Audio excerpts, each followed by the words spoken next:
On the 5th of January 1942, as exultant shouts of victory resounded in the streets of Tokyo, Admiral Isoroku Yamamoto instructed the staff of the Imperial Combined Fleet to begin preparing for the second stage of operations in the Pacific War. His study of the situation, reports on the Philippines, Malaya, and points south indicated that Japanese troops within a few months would be in control of East Asia and the other areas they had attacked in December. So Yamamoto told his chief of staff, Matome Ugaki, that he wanted the plans to be completed by the middle of February. The speed with which the Japanese had conquered the Western Pacific astounded the planners in Tokyo and brought about sharp disagreement within the Imperial General Staff. The ardent military nationalists wanted to press on as long as Japan was victorious, no matter how far afield such planning led. Another group, represented by Admiral Yamamoto, had been less than enthusiastic about the opening of war with the United States and Britain and worried about the future.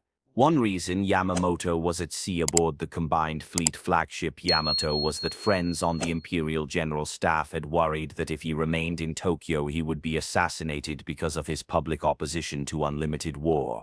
Even now, his opinions were no secret from those around him. His chief of staff, Admiral Ugaki, wrote in his diary about the need for far-sighted statesmanship following this first month of glorious victory, words that Yamamoto often used in warning that Japan could not war on the Western powers and hope to win in the long run. Yamamoto's open criticism of the politicians was aimed at Prince Konoe and others who did not seem to know what sort of war Japan should wage in the Pacific. 3 months before Pearl Harbor, Yamamoto had met with a friend, Ryoichi Sasakawa, president of the ultra-nationalist Kokuryukai organization, at the Imperial Navy Club in Shiba, warning his friend that war was inevitable because of decisions taken by the politicians. Yamamoto said that at first we'll have everything our own way, stretching out like an octopus spreading its tentacles, and now, just a month after the war had begun, the octopus was spread almost flat. Yamamoto, however, had also warned his old friend that the euphoria could not last. The time for political action, he said, was the moment that Singapore fell. That disaster would unsettle the British in India, and they would undoubtedly be willing to listen to talk of peace. Yamamoto knew the British well. He had been a member of the delegations to the London naval conferences of 1930 and 1934. He also knew the Americans, having been Japanese naval attaché in Washington from 1926 to 1928. He agreed that once war was started by the politicians, a major victory must be won quickly. But when that victory was achieved, he believed Japan would have only a year and a half to bask in glory. "We must get a peace agreement by then," he told Sasakawa, and he looked to this old friend to carry the word among the right-wing political leaders who were in power. On January 5, the victory seemed close at hand. The American battleship fleet had been put out of action at Pearl Harbor on December 7. The British battleships Repulse and Prince of Wales had been sunk off the Malay coasts. In the Philippines, Manila and the United States naval base at Cavite had been captured.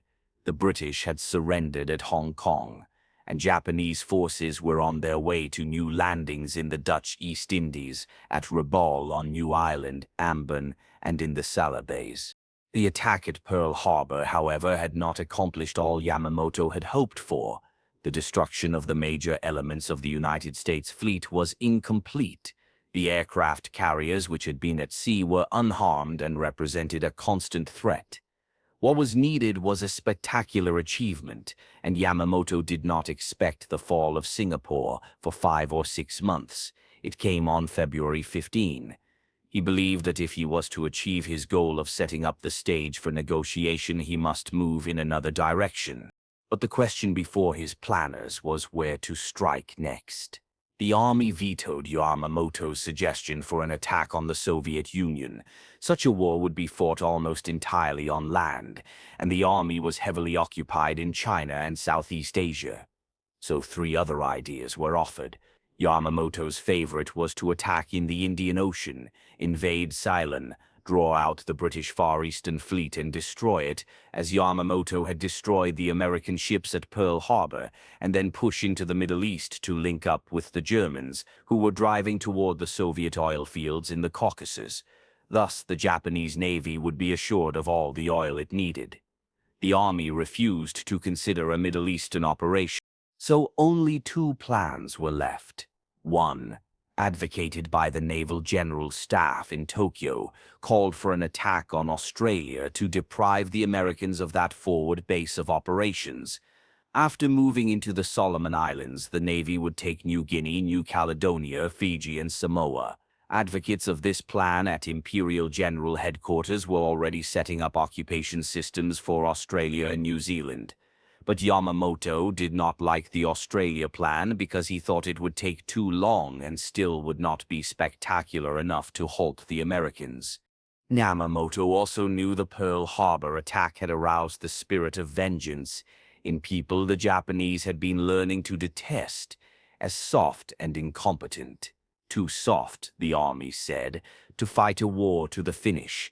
It was apparent that even the capture of Singapore would not stop the Americans. Yamamoto wanted a victory that would make it possible for Japan to extend a generous olive branch.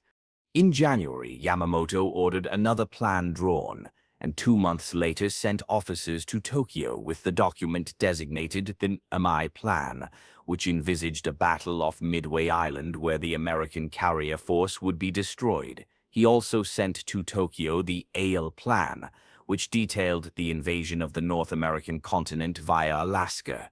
If all went well, Hawaii would be occupied and later perhaps the West Coast. At least victories at Midway and in the Aleutians would give the politicians a base for negotiating the sort of peace that Yamamoto hoped to achieve.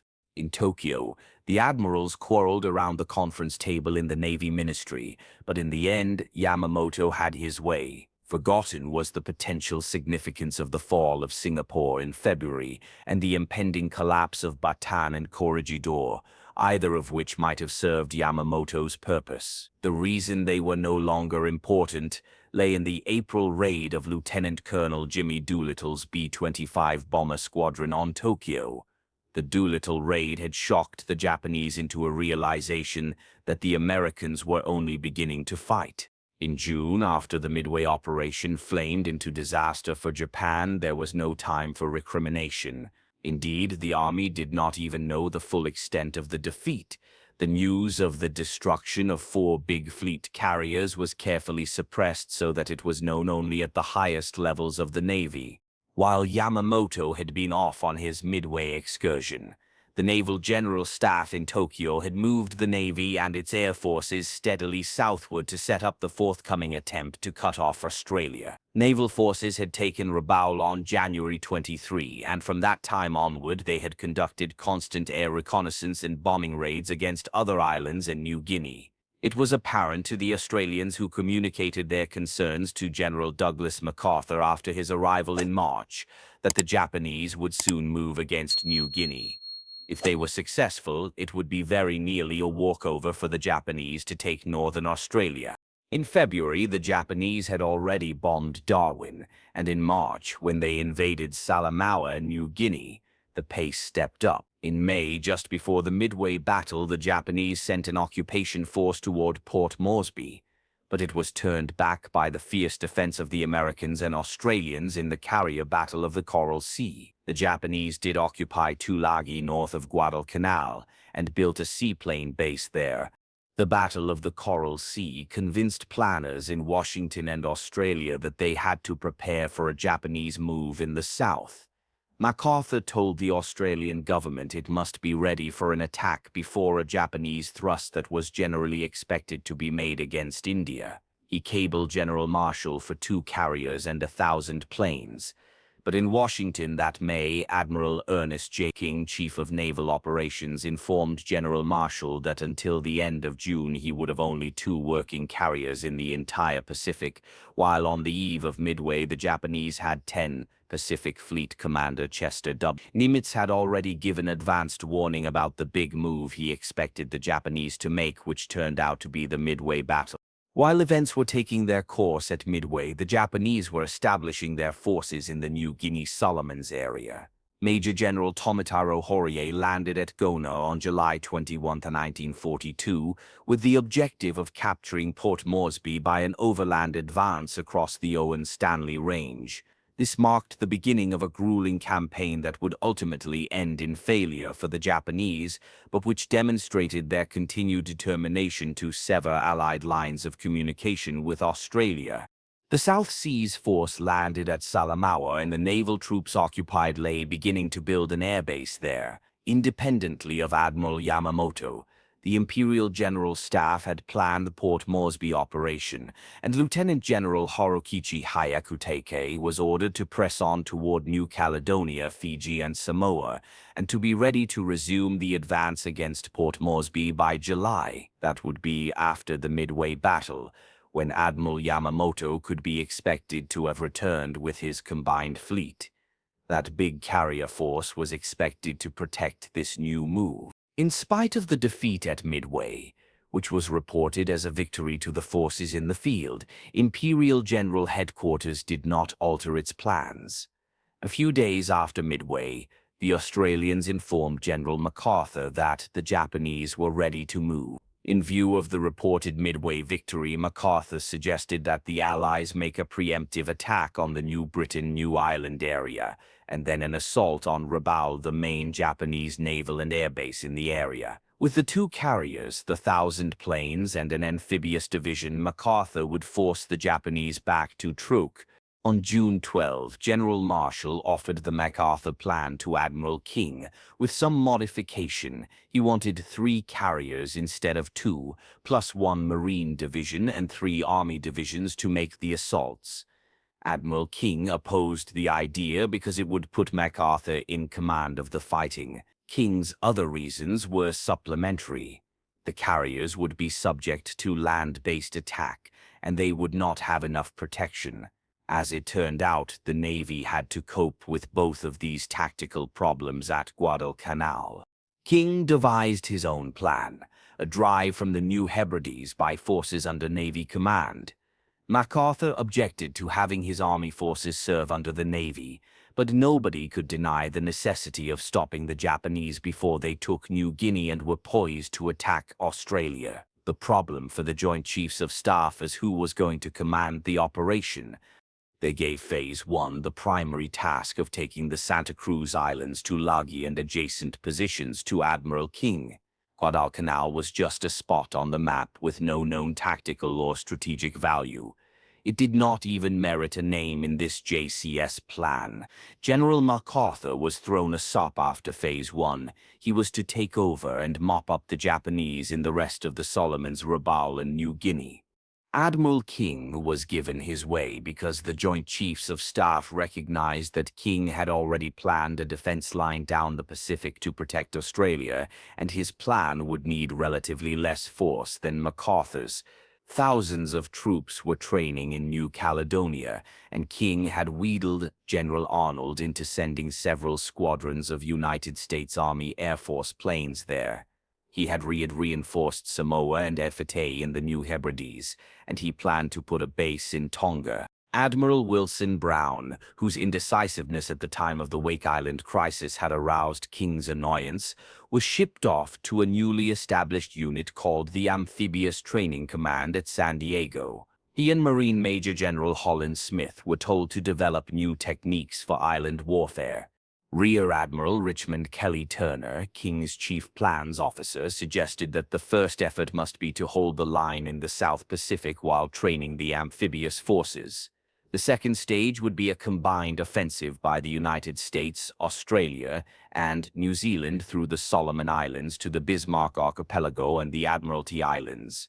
The third stage would involve seizure of the Caroline and Marshall Islands, and the fourth stage would take the Allies either to the Dutch East Indies or to the Philippines. Admiral King approved this plan. It was just what he himself envisioned. He made arrangements to bring Vice Admiral Robert L. Gormley, who was serving as a naval observer in London, to head the South Pacific Command. King detached Rear Admiral Turner from the plan's division and told him to get ready to take over as commander of the amphibious operation. All this was done even before the Japanese assault on Port Moresby and Tulagi. Vice Admiral Gormley left Washington on May 1. He would take command of the South Pacific Force on June 19. But first he had to go to Pearl Harbor to report to Admiral Nimitz, who would be his direct superior. By the time Gormley got to Pearl Harbor, the Japanese offensive was already beginning in the South Pacific. On May 22, an Army plane saw a Japanese photo reconnaissance aircraft taking pictures of Guadalcanal. Army intelligence suggested that the Japanese were preparing to build an airfield there. On June 25, Army intelligence reported that the grass on the island's central plain had been burned off and tents had gone up in the area. A wharf was under construction at Lunga. 6 days later, an Australian coast watcher on Guadalcanal reported that construction of an airfield was only awaiting the arrival of Japanese construction units. He even knew the names: the 11th 13th Pioneer Forces, which were the equivalent of American CB units. This information was confirmed in a radio interception made by Nimitz's intelligence officers at Pearl Harbor, the Pacific Fleet's radio intelligence group, which had broken parts of the Japanese naval code were decrypted, and a message was intercepted indicating that the 11th 13th Pioneer Forces would arrive at their destination on July 4. Fleet intelligence put 2 and 2 together. Admiral Turner happened to be visiting Pearl Harbor that day on his way to prepare for an amphibious landing somewhere in the South Pacific when Admiral Nimitz received the radio intelligence report. Admiral Turner knew where he was going. It could be no place but the Solomons. Within 2 weeks, Turner was in Wellington, where he boarded his flagship, the USS Macaulay, the former Grace Line passenger ship Santa Barbara. His task was to train a whole amphibious task force in 1 month. As Turner began to move ships and men around, Admiral Gormley was on his way to Melbourne to confer with General MacArthur. Gormley left New Zealand with his head full of gloomy thoughts about the foolishness of trying to stage an amphibious operation when no one knew how to do it. MacArthur, who had his own reasons for disliking the plan, agreed with him entirely.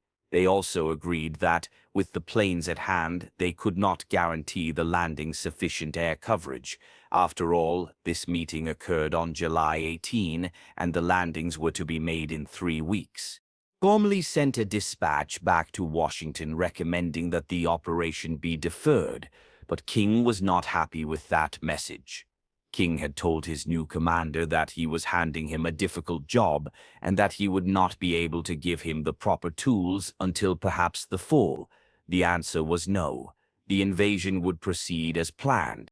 Now Gormley had left Washington convinced that the United States was not ready for aggressive action in the South Pacific. His gloom increased when he tried and failed to get CB's construction battalions and other units sent immediately to New Zealand. From the beginning, the Guadalcanal invasion plan was notable for failures of intelligence.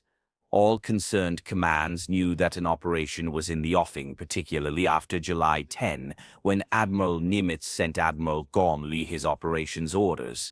The major Japanese airbase was located at Rabaul. Planes from those fields could stop at Guadalcanal, refuel, and then bomb Australia. There was no doubt that they could strike a deadly blow at the Allied buildup. But on July 10, the Allied Intelligence Service's report reaching King contained only a casual comment about airfield construction at Guadalcanal, and a few days later a report located the field on the wrong side of the island. By the end of July, the Japanese had completed the airfield, and back at Combined Fleet Headquarters in Japan, Admiral Yamamoto gave orders that the first staged mission would leave Rabaul on August 14. As commander of the overall United States operation, Admiral Gormley tried desperately to get more help to build advanced bases, to bring in more planes. But everywhere he turned, he learned the truth of Admiral King's assertion that he would not be able to provide Gormley with proper tools. The prize of the invasion forces, for example, were loaded haphazardly aboard the transports at Oakland. There were plenty of docks, so that the ships could have been unloaded and reloaded with supplies in the order of their intended use. Instead, the ships were sent to Noumea, which had no such facilities. Admiral King had at least a general idea of the difficulties, but there was no time for delay. King knew better than any of his subordinates the absolute necessity of stopping the Japanese before they got to Australia. The timetable remained. By late July, the rush was on, and 17,000 Marines were moving by troopship from California, Pearl Harbor, Noumea, and Samoa. Admiral Gormley was too busy to hold a conference of his commanders, but on July 28, Admiral Frank Jack Fletcher, who was supposed to be in tactical command, called a meeting aboard his flagship, the carrier Saratoga. For the first time, the tactical unit commanders met to talk about the invasion. Admiral Fletcher was to protect the invasion with his task force. Admiral Turner was to deliver the troops of Marine General Alexander Vandergrift. Once the Marines had taken the island, garrison troops would be brought in, but so hastily was this operation called that no one had made provision for any troops to be held in reserve. There were no more men available in the South Pacific. The meeting on the Saratoga was not a happy one. Fletcher began by announcing that he would protect the landings at Guadalcanal for only 2 days. He insisted, and Gormley's staff members at the meeting concurred, that the carriers must not be risked. Fletcher was gun-shy. He thought that the whole operation was cockeyed, hasty, and doomed. Admiral Turner, who had a better idea of the global military picture than any other man in the cabin that day, chided his superior. There was no point in that sort of argument, he said. The decision had been made to risk all. It was their job to carry out orders. Fletcher ought to have known all that after Coral Sea. Admiral King had so displeased with Fletcher's constant avoidance of action that he had insisted Admiral Nimitz ascertain the condition of Fletcher's fighting spirit. Nimitz, a kindly man who liked Fletcher, had given the carrier commander a pep talk. Then, when the Battle of Midway was won, with Fletcher in command, he could hardly be faulted.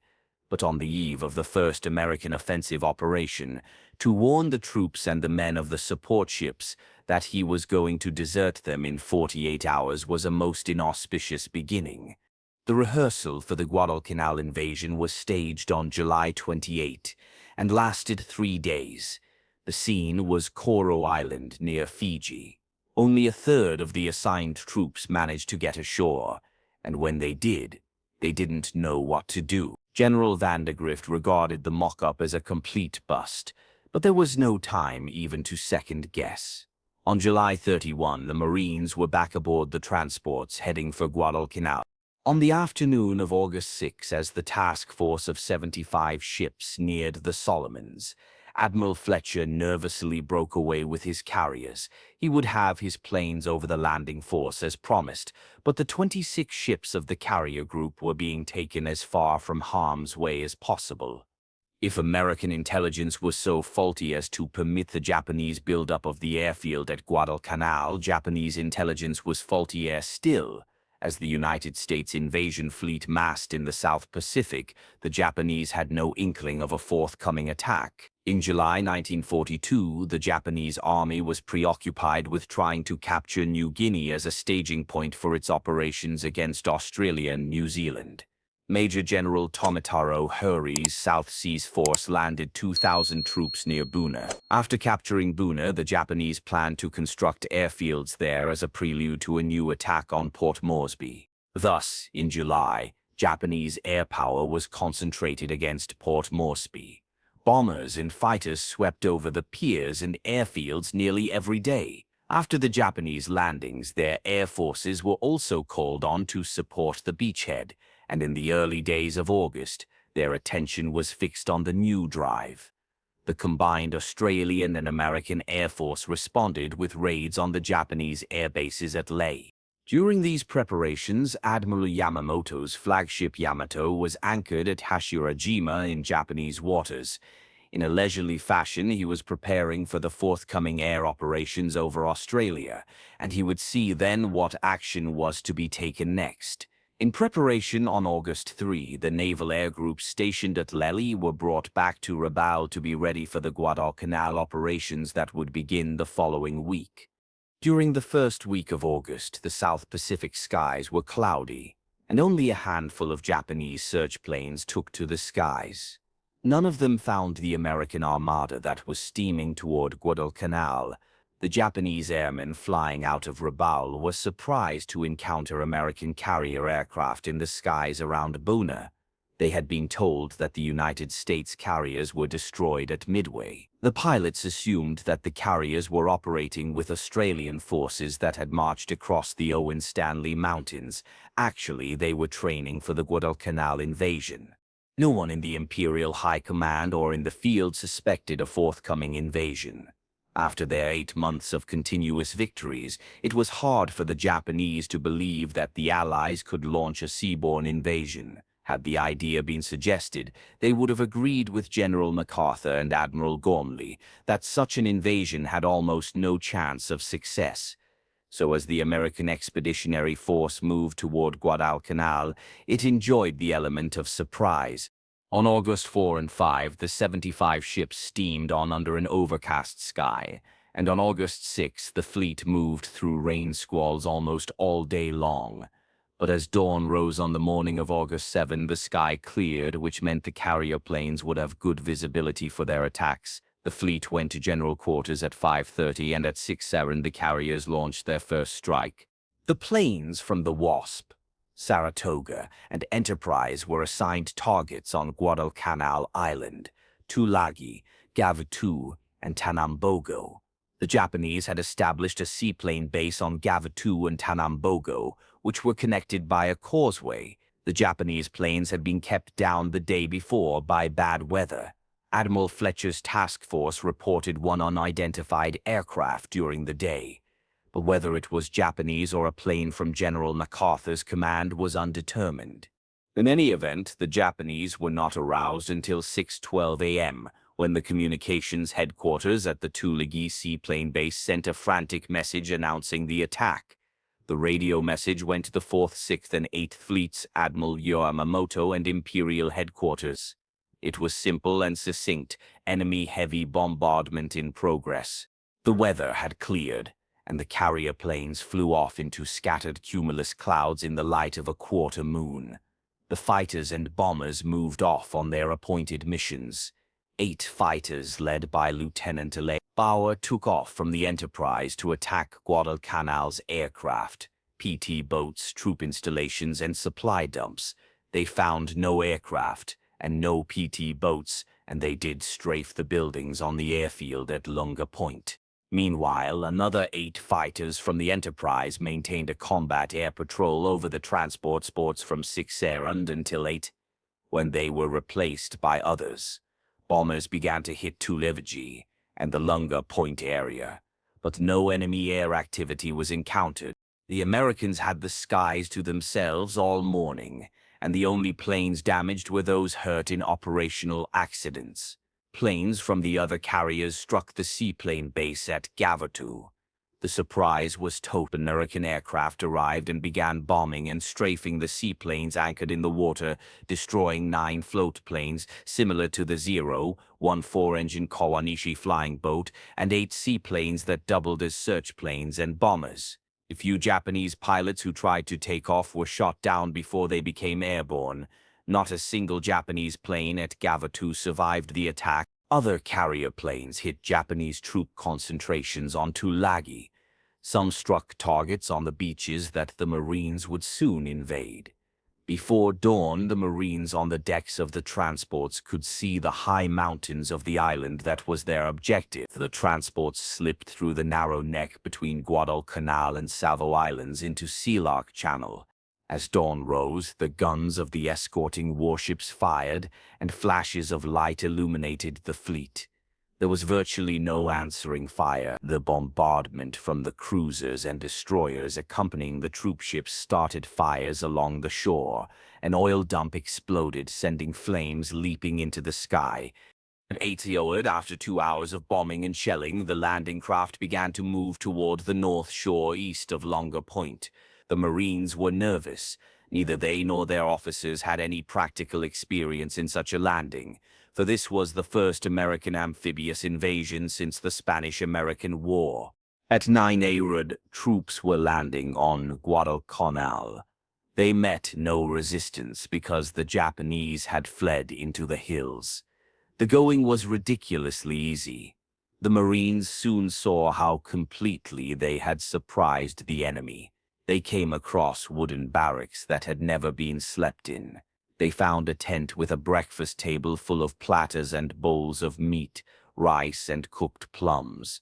There were half-filled rice bowls scattered around, chopsticks hastily dropped on the table or on the straw mats of the floor. The tents themselves told why the Japanese had left so rapidly. They were torn by shrapnel, and some were knocked flat by the shelling of the naval vessels before the landing.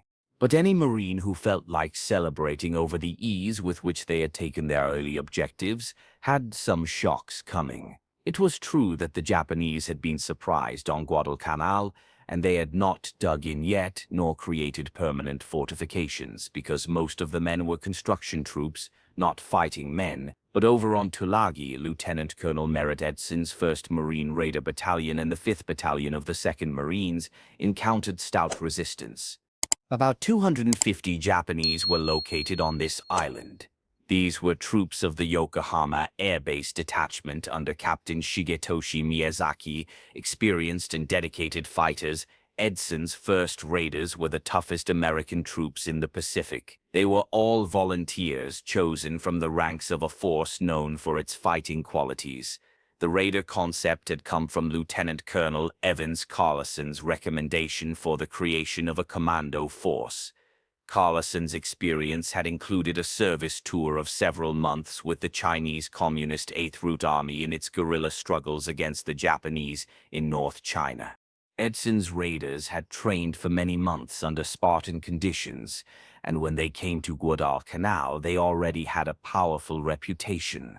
As it turned out, they would need every trick they had learned, and would learn some new one. This invasion was the first contact between highly trained American troops and seasoned Japanese veterans since the war had begun in December. The Japanese had a reputation even more fearsome than that of the Raider battalions, gained through the phenomenally rapid march of their forces through the Philippines, Malaya, and the East Indies. For months, Tokyo had crowed over its victories, and half the world had come to believe the Japanese were invincible. A reputation the Imperial High Command was pleased to encourage. Tulagi, then, was in a sense the first testing ground. Edson's troops landed at 8:15 a.m. on the northwestern part of the island, and at the beginning the going did not seem much harder than it was on Guadalcanal. They encountered some resistance from a few outposts. The northwest part of Tulagi was covered with thick jungle, small trees, vines, and bougainvillea with its beautiful leaves and sharp thorns. At first, the terrain seemed to be the worst obstacle. Edson lost only one man, and that one to a sniper as the Marines hit the beach. Edson planned to move inland to a ridge that ran the length of the island and then work along the top of that ridge, clearing the slopes as they moved south. But the terrain was so difficult that it took 3 hours for the men to chop their way along a 1.5 miles of rising ground. Having reached the ridgeline, the Marines moved ahead, came out of the jungle and ran straight into the central Japanese defenses built on the hillside. The Japanese had constructed dugouts and rock embrasures and had placed their machine guns carefully to create interlocking fields of fire. The Japanese defense was based on keeping the enemy below them, but the Marines found that by crawling up the cliffs, they could drop charges of dynamite and grenades into the dugouts, and that was the method they had to use to advance. Once a dugout was blown, it still was not safe. In one hole, the Americans killed 17 Japanese with dynamite charges. One Marine spotted a radio inside and went in to retrieve it. There were still 2 Japanese soldiers alive, and they shot him and another man who came after him before they were killed. One section of Marines took on this defense position in the center of the island, while the center and left flank of Edson's force pushed down the ridge. But even along the ridgeline, the going was not easy. One company suffered 15% casualties that first afternoon. The frontal resistance was stiff, but with the Japanese, frontal resistance was only half the battle. Snipers seemed to be everywhere, tied in trees, in the tops of buildings, behind rocks. A favorite tactic of the snipers was to let the forward element of a Marine unit pass and then begin shooting at the men from behind. This move almost always meant death for the sniper, but usually not before he had caused several casualties.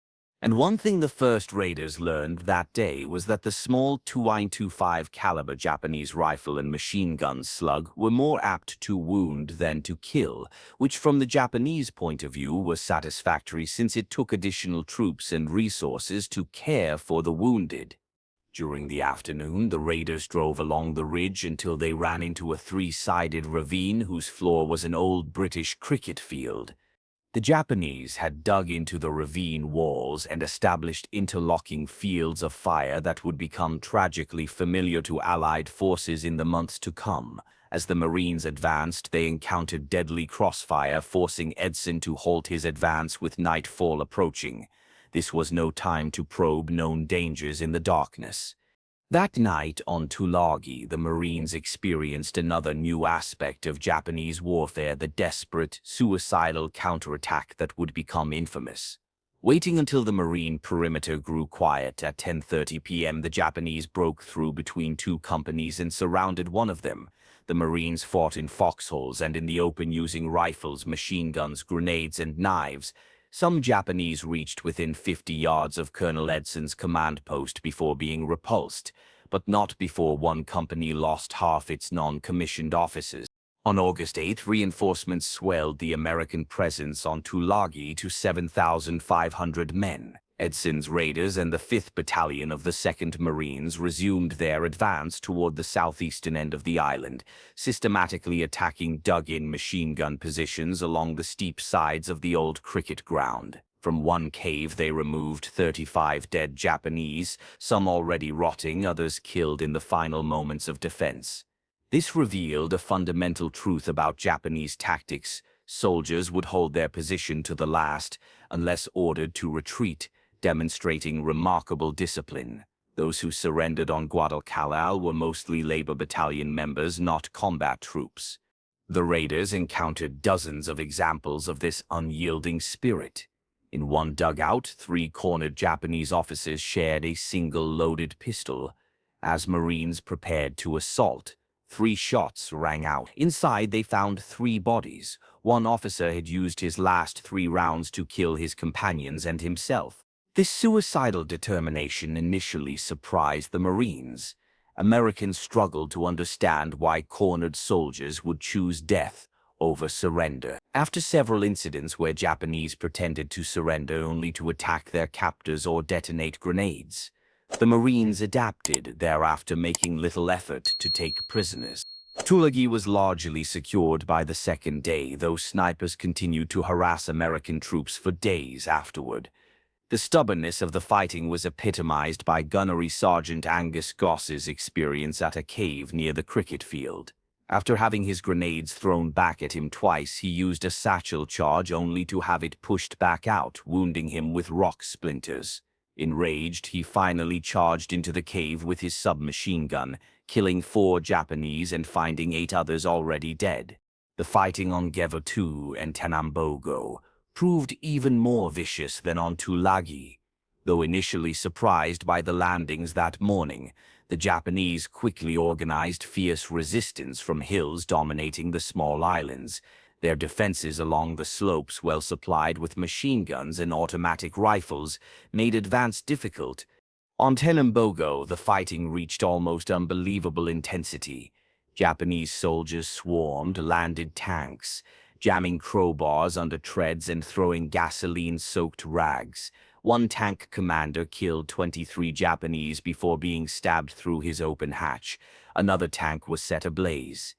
By mid-afternoon, reinforcements were called from Florida Island.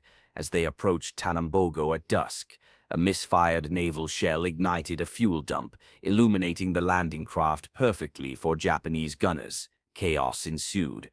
2 boatloads made it ashore while others turned back, leaving Marines stranded under a concrete pier.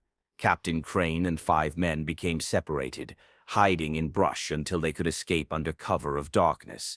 The causeway wasn't secured until 4:05 a.m. on August 8th. When the fighting ended, none of the original 500 Japanese defenders on WW2 and Tanambogo remained alive. Early on August 7th, the Tulagi radio station had flashed news of the assault to Rabaul. The startling report reached the airfield as pilots prepared for missions against New Guinea. Orders were immediately cancelled, and all available planes were dispatched to strike the invasion force. At 8:30 a.m., a flight of 27 twin-engine Betty bombers loaded with bombs instead of torpedoes took off from Rabaul, accompanied by 180 fighters. They were detected by Enterprise aircraft just after 1:00 p.m., while flying at 13,000 feet along the Bougainville coast. Below, the American pilots spotted the large formation of Betty bombers escorted by Zeros just above Florida Island. The F-4Fs attacked, and Lieutenant V.P. Dews shot down 1 bomber. 4 others began to smoke and were listed as probables. But after this initial run, the Zeros joined the fight, and the F-4Fs broke off to take refuge in cloud cover as instructed. They had been hard hit. 1 F-4F was shot down, and Lieutenant Dews's plane was so badly damaged he had to make an emergency landing on the Wasp. Lieutenant G.E. Fireball led another flight of 6 fighters from the Enterprise and found the enemy off Santa Isabel Island. The Zeros came in fast, 10 of them, and attacked. 3 of the F-4Fs were shot down. The remaining 3 American fighters attacked the bombers, and Ensign R.N. shot down 1 Betty. The first kill of a Zero was made by radio electrician T.W. Rhodes, but the Zeros pursued them relentlessly, forcing the F-4Fs to duck into clouds for cover. With 10 Zeros after them in 2 formations, the Japanese attacked from the starboard quarter, shooting down Lieutenant Firebaugh, enlisted pilot W.S. Stevenson Jr., and pilot machinist W.H. Warden. A coast watcher rescued Firebaugh from the water off Santa Isabel Island, and another sent a canoe to rescue Warden off Guadalcanal. But Stevenson was never found. Aboard the other carriers, the story was much the same.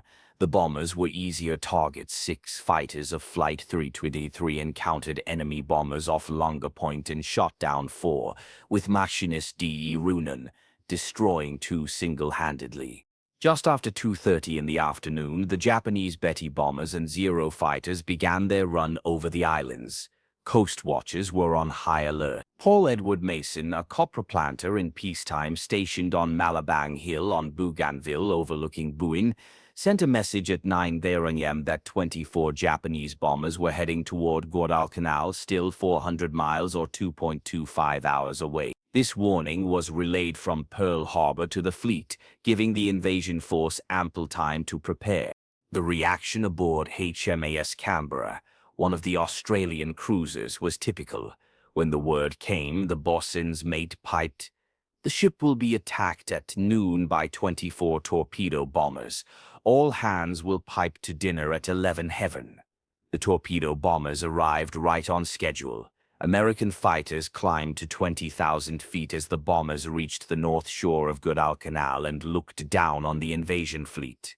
At noon, the American carrier fighters and ship guns were ready. For the first time in the South Pacific, the Japanese faced a coordinated counterattack. The American fighters were highly effective against the twin-engine bombers. Of the 24 Bettys that arrived over Guadalcanal, all but 1 were shot down. The only damage sustained was to the destroyer Mugford, hit by a bomb. Against the Zero fighters, however, it was a different story.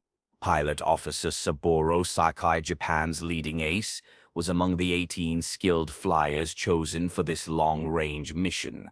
The Japanese force was jumped by F-4F Wildcats, which went straight for the bombers, ignoring the Zeros.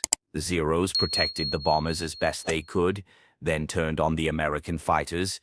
Sakai was puzzled by American tactics. The Navy pilots dove against the Zeros, but if they missed on the first pass, scattered and evaded. They had been well instructed by intelligence officers who knew the Zero was superior in turning, climbing, and speed. After a grim and skillful battle, Sakai shot down one F-4F and an SBD dive bomber that had jumped 4 Zeros. Several other Japanese pilots scored kills, while 1 Zero was lost. Sakai then attacked a group of SBD torpedo bombers, mistaking them for fighters, and flew straight into their rear gunners' machine guns. His Zero was badly damaged and he was seriously wounded, yet he managed to fly back to Rabaul and land before collapsing. The Japanese still held a temporary advantage in Zero quality, but the Americans were learning to exploit the enemy's limitations. Control of the air was hotly contested. The Americans had the advantage of proximity with carriers offshore, but the Japanese had numerical superiority at Rabaul. The American effort was hampered by the Zero's superiority over the F-4F Wildcat, which was less maneuverable but sturdier and better armored. This durability helped keep American losses relatively low. At Rabaul, the Japanese recovered rapidly from the surprise invasion. However, the 1,100-mile round trip posed a serious challenge. On the first day, Commander Nakajima, leader of the fighter squadron, resisted demands to send all available Zeros, dispatching only his most experienced flyers. Soon others would follow, and losses grew due to the vast distances involved. By nightfall on the first day, the United States invasion seemed secure. American troops had advanced near the airfield without substantial resistance. One prisoner revealed only about 600 combat troops and 1,400 laborers were on the island, most having fled to the opposite side. Admiral Turner had put 11,000 Marines ashore, and vast piles of supplies crowded the beaches. General Vandergrift noticed the beach forces struggle to manage the supplies, but fearing the carriers would soon withdraw, was glad to see them still arriving. He established a second beachhead, but it soon became as congested as the first. At 8:40 a.m. on August 8, Coast Watcher Jack Reed at Buka Passage spotted 45 Japanese dive bombers that had taken off from Cavan. 30 minutes later, Pearl Harbor relayed the warning to the ships. Carrier planes attacked and destroyed many enemy bombers, but the U.S. ships did not escape unscathed. A blazing bomber dove into the transport George F. Elliott, setting it afire, and a dive bomber sent a torpedo into the destroyer Jarvis, putting it out of action. That morning, planes from the Enterprise and other carriers took off on missions under clear skies, strafing and bombing troop concentrations along the Tenaru River and working over the airfield again. Around 10 a.m., 3 fighters from the Enterprise discovered a group of Japanese torpedo bombers coming in low over the water to attack the transports. The Americans jumped them. Machinist Runan shot down 1 bomber and 1 fighter. Ensign V.H. Rouse shot down 2 twin-engine torpedo bombers, and Ensign J.D. Showmaker shot down another. That ended the air activity for the day. At nightfall, the Enterprise's Fighting 6 counted its losses. 6 pilots shot down by Zeros. The Japanese Zero fighters still held the edge in experience and aircraft, but the American pilots were learning fast, adapting their tactics to survive and fight another day. The commander of the Enterprise Air Group concluded that the Zero had 2 major weaknesses: limited firepower and an inability to withstand punishment. Because of the Zero's superior rate of climb, maneuverability, and fuel capacity, 4FF pilots were warned to stick close together. When attacked, each 2-plane element should set up a scissors movement, constantly turning toward each other. Thus, the pair of F4Fs could concentrate their superior firepower on the enemy, knowing their own planes could absorb an enormous amount of punishment. On the ground, the Marines fought fierce Japanese opposition on Tulagi, WW2, and Tanambogo. On Tulagi, they suffered 90 casualties but took control of the island by the end of the second day. The Japanese garrison of 250 men fought to the end. 200 were killed, 3 surrendered, and the rest swam the strait to Florida Island to continue fighting. On WW2 and Tanambogo, the Marines suffered 250 casualties. The 500-man Japanese garrison was wiped out to the last man. The fierceness of this fighting on Tulagi was in sharp contrast with the easy advance of the Marines on Guadalcanal. There, on the morning of August 8th, the Marines reached the edge of the airport they would name Henderson Field after a flyer killed at Midway. They were beginning to develop a contempt for the enemy. "I wish those Japanese would come out and fight," one Marine said within hearing of Richard Tregaskis, the International News Service correspondent who had accompanied the invasion. "All they do is run into the jungle." On the surface, the Marines couldn't ask for a finer war, but the officers were edgy that second afternoon. It was too easy. At sea, the Americans apparently had no opposition either. A few Japanese patrol craft and tenders, and one or two transports had been caught offshore and destroyed in the first hours of the invasion by shelling and bombing. Only in the air were the Japanese giving the Americans pause. Most of those first waves of bombers were destroyed, but the cost of meeting the Zeros was 21 of Admiral Fletcher's 99 carrier planes. That loss, not high by operational standards, convinced Fletcher that his decision to withdraw was sound. At 6 a.m. that evening, Fletcher asked Admiral Gormley to allow him to withdraw his carriers. He withdrew before he had a reply. When Admiral Turner intercepted Fletcher's dispatch, he realized the carrier withdrawal would leave him without any air cover. The number of Japanese planes could be expected to increase sharply as the enemy brought down more aircraft through the island chain. As Fletcher began to withdraw, the Japanese were moving in force. When word of the invasion had been flashed from Guadalcanal to Rabaul, Vice Admiral Gunichi Mikawa had reacted immediately. Admiral Mikawa was commander of the Japanese 8th Fleet and the Outer South Seas Force, meaning he had responsibility for the whole South Pacific operation. His first move was to load 6 small transports with troops and dispatch them with destroyer escort to reinforce the 2,000-man Guadalcanal garrison. But the convoy ran into the American submarine S-38, operating out of Australia following the fall of the Philippines. The S-38 sank the transport Mayo Maru with 42 men aboard. The sinking, coupled with reports of the enormous American invasion flotilla, persuaded the admiral it was too dangerous to reinforce the garrison at that moment, and he called back the other 5 transports. By that time, Japanese naval assistance was already on the way to Guadalcanal. Admiral Mikawa had been lucky in his timing. Early on the morning of August 7, as the Tulagi garrison sent its last message, 5 heavy cruisers left Cavalgam on the northern tip of New Ireland. 3 were headed northeast for Manus Island in the Admiralty Group, and 2 were bound for Rabaul.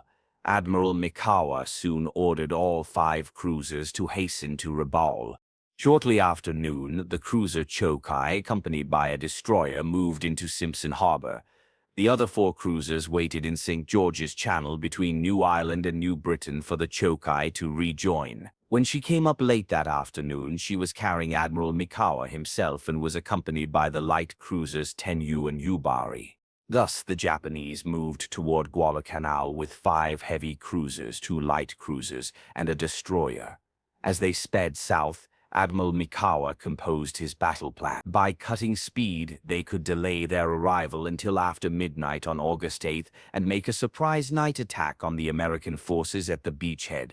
The admiral knew the Americans had several carriers in the area while he had none. A night attack guaranteed he would not be harassed by American planes, since the Americans had no record of proficiency in night aerial operations. In fact, the Americans had no record of competence in any sort of night naval operations, while this aspect of tactics had become a Japanese specialty. Mikawa's problem that afternoon was how to move close to Guadalcanal without coming in too soon, and still not give away the element of surprise.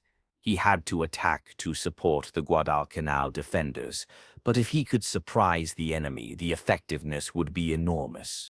The admiral did not know it just then, but the nature of the divided command, the inferiority of the American air intelligence system, and the lack of clearly defined search methods would all play directly into his hands. For intelligence about Japanese ship movements, the Americans at Guadalcanal had to depend on air search and submarine reports. Only under the most special circumstances would the reports of coast watchers be of much use concerning naval ship operations. Early in the day, the cruisers were sighted by United States B-17 Army bombers as they moved down toward Rabaul. On the evening of August 7, the Macao force was sighted by the S-38 just as it came out of St. George's Channel. That night, the commander of the S-38 reported the contact to Brisbane. But those two reports were not given much credence by American naval commanders, because Rabaul had become the Japanese Navy's forward base, and it was quite normal for ships to move in and out. The Americans saw no indication that the ships in question were steaming toward Guadalcanal. Admiral Gormley was responsible for the coordination of all elements of the American attack. But to secure air searches, he had to depend on several sources. First were the long-range B-17 bombers of General MacArthur's American Army Air Force and the Australian Army Air Force, part of MacArthur's command, which operated independently. Second was Admiral McCain's land-based Naval Air Force, which included a number of seaplane tenders and PBY patrol bombers. General MacArthur's planes were to take responsibility for the search of the Bismarck Islands, concentrating on the big naval and air base at Rabaul. McCain was to watch the northern approaches to the region, which meant Truk and the Marshalls. Admiral Fletcher's carrier planes were supposed to make short-range searches but actually made none at all. Fletcher was bemused by his worries. Admiral Turner had looked at his charts and seen that the Japanese had a marvelous approach to the island of Guadalcanal along the west coast of Bougainville, straight down between Choiseul Island and Vella La Vella, past Colombe Bangara, between New Georgia and Santa Isabel, and then between Florida Island and Guadalcanal's north coast. The lane was christened the Slot. Soon it was to become infamous in American naval history. On the morning of August 8, 4 PBYs were scheduled to fly from Nandi on a 700-mile-long triangular pattern, whose apex was the Fiji Islands. They would come up almost due west of Santa Cruz Island. 6 PBYs would fly search patterns from Espiritu Santo northeast over the Santa Cruz Islands, and end at a point slightly above the Bismarcks but far to the west of the Japanese task force. 6 PBYs would spread out from Numa across the Slot from Guadalcanal to search an area north and west of the Slot. 3 B-17s were to search north of Guadalcanal. On the night of August 7, when Admiral Turner studied the search plan for the following day, he found the Slot was completely uncovered. He asked Admiral McCain for a special search there the next day, but somehow between Admiral Turner's flagship, Admiral McCain's headquarters, and the seaplane tender Machiat at Numa, the message was lost. The search was never made. Thus, on August 8, the Americans had left uncovered the most obvious approach of any enemy naval force to Guadalcanal.